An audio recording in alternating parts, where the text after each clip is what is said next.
ሰላም ጤና ይስጥልን የተከበራችሁ አድማጭ ተመልካቾቻችን እንደምን አላችሁ? ዛሬ በሀገራችን ጸጥታ መዋቅር ውስጥ የተሰማ እጅግ አሳዛኝ ክስተቶችና ጥልቅ ሚስጥሮችን እንዲሁም በዓለም አቀፍ ደረጃ የተመዘገበው አነጋጋሪ መረጃዎችን ይዘን መጥተናል። አርስቱን በማስቀደም እንጀምራለን። በአማራ ክልል ተነስቶ ወደ አዲስ አበባ በመጓዝ ላይ በነበረ የህዝብ ማመላለሻ አውቶቡስ ላይ በጠራራ ፀሐይ የተፈጸመው አስደንጋጭ እገታ፣ ጥቃት እንዲሁም የስድስት ዜጎች ህይወት ማለፍና የአካባቢ መንግስት የጸጥታ አካላት እያሉ ጥቃቱ ሊከላከል ያልቻሉበት ምክንያት ማህበረሰቡ ለምን ከባድ ቅሬታ ውስጥ ከተተ እንመለከተዋለን።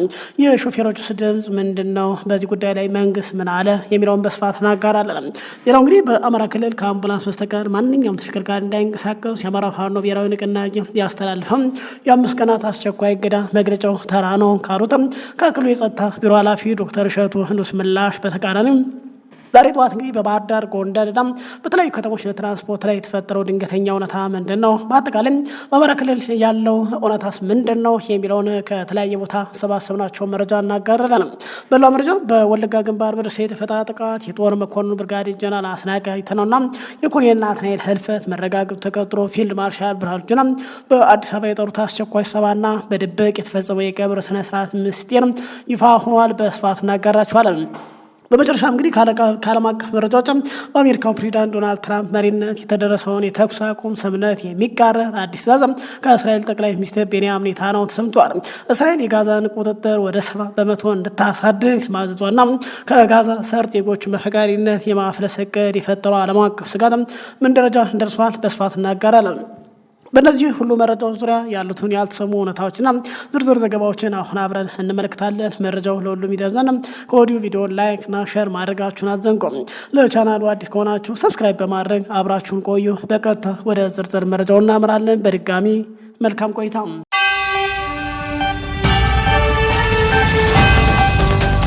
ዛሬ በአማራ ክልል ከባድ ሀዘን ተሰምቷል። ከአማራ ክልል ተነስቶ ወደ አዲስ አበባ መጓዝ ላይ በነበረ የህዝብ ማመላለሻ አውቶቡስና በተሳፋሪዎች ላይ የደረሰ እጅግ አሳዛኝ ዜና ተሰምቷል። ትናንት ሐሙስ ግንቦት 20 ቀን 2018 ዓ.ም በኦሮሚያ ክልል ሰሜን ሸዋ ዞን ወረዳ ጃርሶ ወረዳ ከጓዝዮን ከተማ 6 ኪሎ ሜትር ገደማ ርቀት ላይ በምትገኘው ቀሬ ቡሃ ቀበሌ በዕለቱ ከጠዋቱ 4 ሰዓት ከ30 ደቂቃ አካባቢ ከአውራ ጎዳናው ላይ ሲጓዝ የነበረ የህዝብ ማመላለሻ አውቶቡስ በታጣቂዎች እገታ እንደተፈጸመ የመረጃ ምንጮች ገልጿል። ባለው ወቅታዊ መረጃ መሰረት በጥቃቱ ሳቢያ እስካሁን ባለው ሪፖርት 6 ሰዎች ህይወታቸው ያለፈ ሲሆን ሌላ 10 ሰዎች ደግሞ የተለያየ የአካል ጉዳት ደርሶባቸዋል። ታጣቂዎች ተሳፋሪዎችን በሙሉ አስገድደው ወደ ጫካ በመውሰድ ላይ በነበሩበት ወቅት መሮጥና መጓዝ ያልቻሉ ሌሎች በርካታ ዜጎች ላይ የከፋ የደህንነት ጉዳት ሳይደርስባቸው እንዳልቀረ መረጃው ገልጿል። ይህ በአካባቢው የተፈጸመው ጥቃት የመጀመሪያው እንዳልሆነ የሚገልጹት የዜና ምንጮች ከሳምንት በፊት በገብረ ጉራቻ አካባቢ በተደጋጋሚ ጥቃት በሚደርስበት አዲዶሮ በተባለ ልዩ ቦታ ላይ ታጣቂዎች ከ60 በላይ ተሳፋሪዎችን የያዘ ኤፍኤም ባስ የተባለ የህዝብ ማመላለሻ አስቆም በርካታ ሰዎችን አግተው መውሰዳቸው ይታወሳል። በወቅቱ አብሮ ይጓዝ የነበረና ሌላ 63 ሰዎችን የያዘ አውቶቡስ በጥይት ቢደበደም በሹፌሩ ጥረትና ጥንቃቄ ከአደጋው ማምለጥ መቻሉ ተዘግቦ ነበር። ይሁን እንጂ እንግዲህ በአካባቢ በተደጋጋሚ መሰል የሰው እገታና ጥቃቶች በጠራራ ፀሐይ ሲፈጸሙ በአቅራቢያው የመንግስት የጸጥታ ኃይሎች የመከላከያ ካምፖች እያሉ ፈጣንና ቅድመ መከላከል እርምጃ አለመውሰድ በማህበረሰቡና በተጎጂ ቤተሰቦች ዘንድ ከፍተኛ ቅሬታና ጥያቄዎችን አስነስቷል ተብሏል። በርካታ የሰብአዊ መብት ተሟጋች እና የፖለቲካ ታዛቢዎች እንደሚረጠም በመንገዶች ላይ የሚንቀሳቀስ ንጹሃን ዜጎችን ደህንነት በአስተማማኝ ሁኔታ ለመጠበቅ መንግስት በእነዚህ መስመሮች ላይ ያለውን የጸጥታ መዋቅር በጥልቀት ሊፈትሽና ዘላቂ መፍትሄ ሊያበጅለት ይገባል በማለት እያሳሰቡ ይገኛሉ። በተለይ ደግሞ እገታው በተደጋጋሚ ሲፈጸሙ አካባቢ ላይ የመንግስት ኃይሎች መኖራቸው አንድም ሰው ማትረፍ አለመቻላቸው ተከትሎም በእገታ ውስጥ የመንግስት ኃይሎች ባለስልጣናት ሳይኖሩበት አይቀርም በማለትም በርካቶች እንግዲህ በመግለጽ ላይ ናቸው። ከሰሞኑ ሹፌሮች በሶሻል ሚዲያ ተውን አትግደሉን በማለትም ተቃውሞ ማሰማታቸው ይታወሳል። ሌላው እንግዲህ አሳዛኙ ነገር የሁሉ እገታ ሲፈጸም የመንግስት ሚዲያ ዝምታን መምረጣቸው ሌላው አሳዛኝና አስደንጋጭ ክስተት ነው። በተለይ ደግሞ የአማራ ክልል መንግስትና የአማራ ክልል መንግስት ሚዲያ በአጠቃላይ በዚህ ጉዳይ ላይ ዝምታን መምረጣቸው በእገታው ላይ ራሳቸው እንዳሉበት ሳይ እየተነገረ ይገኛል። ወደ ቀጣይ መረጃ ስናመራ የአማራ ፋኖ ብሔራዊ ንቅናቄ መግለጫ ከዛሬ አርብ ግንቦት 21 እስከ መጪው ማክሰኞ ግንቦት 25 ቀን 2010 ድረስ በአማራ ክልል ከአምቡላንስ በስተቀር ምንም አይነት ተሽከርካሪዎች እንቅስቃሴ እንዳይኖር ማሳሰቡ ይታወሳል። በማህበራዊ መገናኛ ዘዴ እየተንሸራሸረ ያለው የአማራ ፋኖ ብሔራዊ ንቅናቄ መግለጫ ከዛሬ አርብ ግንቦት 21 እስከ መጪው ማክሰኞ ግንቦት 25 ቀን 2012 ዓ.ም ድረስ በአማራ ክልል ከአምቡላንስ በስተቀር ምንም አይነት የተሽከርካሪዎች እንቅስቃሴ እንዳይኖር አሳስቧል። ይህ መመሪያ እንግዲህ በሚተላለፍበት ላይ እርምጃ እንደሚወሰድ ገልጿል። በአጠቃላይ አንድ ስማቸው እንዳይጠቀስና ድምጻቸው እንዳይቀረጽ የጠየቁ የመካነ ሰላም ነዋሪ መግለጫው በአንዳንድ ነዋሪዎች ላይ ስጋት መፍጠሩ ለዶይቼ ቬለ ተናግረዋል። ከእሳቸው ጋር ቃለ ምልልስ በሚደረግበት ትናንት እኩለ ቀን ላይ በአካባቢ ላይ ግጭት እንደነበረ የከባድና ቀላል መሳሪያ ድምጽ እየተሰማ እንደሆነ ገልጿል። የአማራ ፋኖ ብሔራዊ ንቅናቄ ባወጣው መግለጫ በክልሉ ለምርጫ አስቻይ ጸጥታ ሁኔታ ስለመኖር አለመኖሩ የአማራ ክልል ሰላም ጸጥታ ቢሮ ኃላፊ ዶክተር እሸቱ የኑስን አነጋግሯል። በቅድሚያ በክልሉ ምርጫ በሚካሄድበት 130 የምርጫ ክልሎች ስለተደረጉ የጸጥታ ማስከበር ዝግጅትም ተከታዩም ብለዋል። በአጠቃላይ በአማራ ክልል ምርጫ እናካሄድባቸዋለን ብለን የምናስበው በ138 የምርጫ ክልሎች ነው። ከነዚህ 8 የምርጫ ክልሎች ተጨማሪ ስራ የሚጠይቁ በመሆናቸው ምክንያቱም አስተማማኝ ጸጥታ እስከምናሰፍን ድረስ ከምርጫ ቦርድ ጋር ተነጋግረን 8ቱ እንዲዘገዩ ተደርጓል። በአማራ ክልል የምርጫ ሁኔታን በተመለከተ በቂ ጸጥታ ዝግጅት፣ በቂ ሰው ኃይል ስምሪት አድርገናል ብሏል። በጫካ የሚገኘው ኃይል ያሏቸው ታጣቂዎች የምርጫ ሂደቱን ለማሰናከል ሰልፎች እንዲካሄዱ ማድረጉንና የምርጫ አስፈጻሚዎችን የማገት ሌሎች እክሎችን መፍጠሩን የገለጹት ዶክተር እሸቱ ይሁንና ለምርጫ አስተማማኝ ዝግጅት ተደርጓል ሲሉ ገልጿል።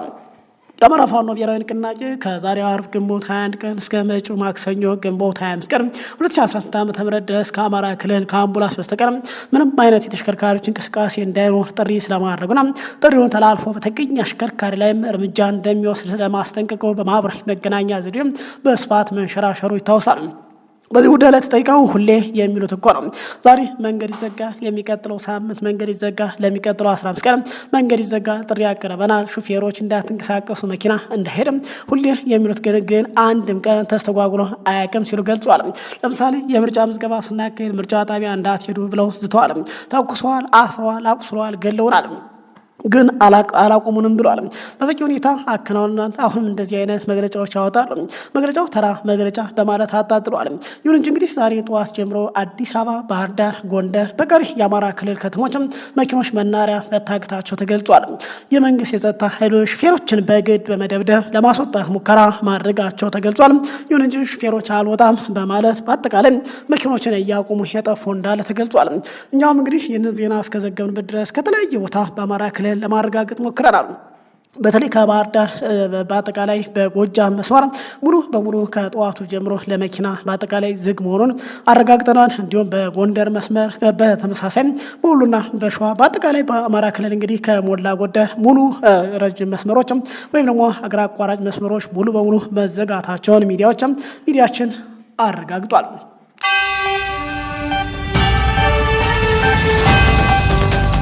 ወደ ቀጣይ መረጃ ስናመራ በሀገራችን ወቅታዊ ወታደራዊ ፖለቲካዊ እንቅስቃሴ ዙሪያ አዳዲስ መረጃ እየወጡ ቀጥሏል። ከትናንት በስቲያ የማዕከላዊ ዕዝ ምክትል አዛዥ ብርጋዴር ጄኔራል አስናቀ አይተነው ከሰራዊታቸው ጋር በደረሰባቸው ድንገተኛ ጥቃት ህይወታቸው ማለፉ መዘገቡ ይታወሳል።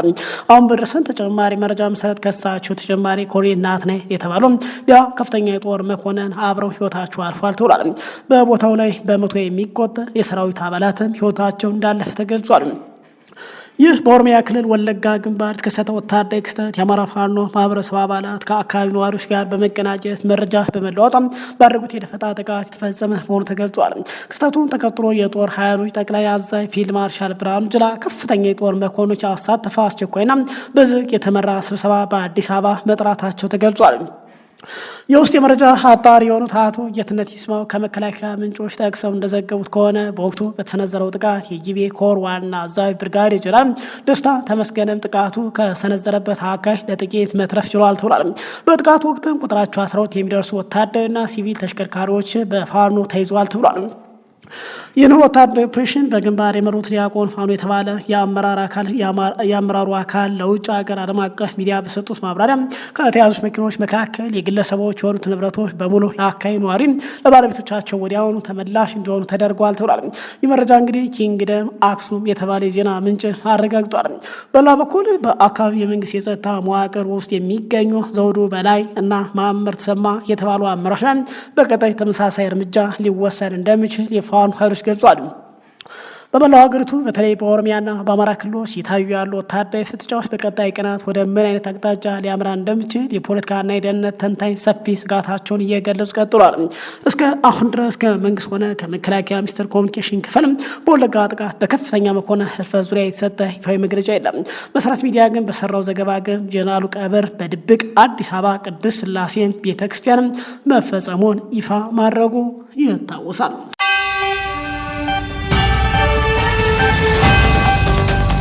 ሌላው እንግዲህ በመካከለኛው ምስራቅ ወቅታዊ ቀውስና በእስራኤል ሐማስ የተኩስ አቁም ስምምነት ዙሪያ እጅግ አሳቢ አዲስ መረጃ ወጥቷል።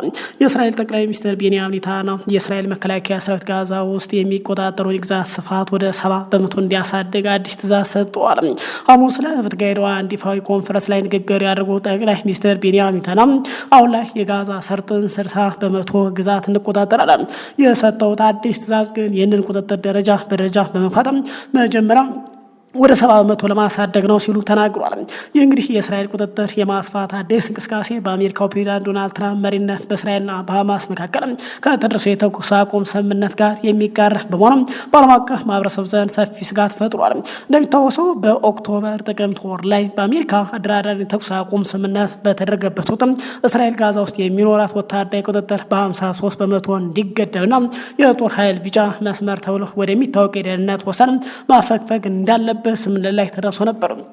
ይሁን እንጂ ከተኩስ አቁም ማግስት ጀምሮ እስራኤልና ሐማስ የዶናልድ ትራምፕ የጋዛ የሰላም እቅድ ለማስቀጠል በአሜሪካ አሸማጋይነት በሚያካሄዱት ቀጥተኛ ያልሆነ ድርድር ላይ ዘላቂ መፍትሄ ማምጣት አልቻሉም። በዚህ ሳቢያ ንግግሩ በአሁኑ ወቅት ሙሉ በሙሉ ተገቷል ተብሏል። ይህ በእንዲህ እንዳለ የተባበሩት መንግስታት ድርጅት እንደ ታማኝ ምንጭ የሚቆጥረው የጋዛ የጤና ሚኒስቴር ይፋ ያደረገው መረጃ እንዳሳየው ከሆነ የተኩስ አቁም ስምምነት ተግባራዊ መሆን ከጀመረበት ጊዜ አንስቶ እስካሁን ድረስ በትንሹ 738 ፍልስጤማውያን በተለያየ ጥቃት ህይወታቸው አልፏል ተብሏል። በዚህ ሳምንት ብቻ እንግዲህ ጋዛ ከተማ ውስጥ በሚገኝ አንድ የመኖሪያ ህንፃ ላይ በተፈጸመ ጥቃት 5 ህጻናት ጨምሮ 10 ሲቪሊያን ተገድለዋል ተብሏል። በአጠቃላይ በጋዛ አዲስ ግጭት እየተቀሰቀሰ ነው ሲሉ በአጠቃላይ ጠንከር ያለ ማስጠንቀቂያ ሰጥተዋል። ክቡራን አድማጭ ተመልካቾች ሰዓቱ መረጃ ይመስላል። ሰዓታት በኋላ በተለይ በአማራ ክልል ያለውን የፋኖና የመንግስትን አጠቃላይ ሁኔታ ተመለከተ። መንገዱ ምን ላይ ደረሰ፣ መንግስትስ ምን አይነት እርምጃ ወሰደ፣ ፋኖስ የሚለው ጉዳይ የተከታተለ መረጃዎችን የምናጋራ ይሆናል። በተለያዩ ቦታዎች ላይ በተለይ የፋኖን ክልከላ የጣሱ የመከላከያ አጠቃላይ ኦራሎችና የተለያዩ ተሽከርካሪዎች ጥቃት ተፈጽሞባቸው በየቦታው እንግዲህ መወዳደቃቸው ተነግሯል። ክቡራን አድማጭ ተመልካቾች ሰዓቱ መረጃ ይህን ይመስላል። ከሰዓታት በኋላ በሌላ መረጃ በድጋሚ እንገናኛለን። እስከዛው ሰላም ቆዩ።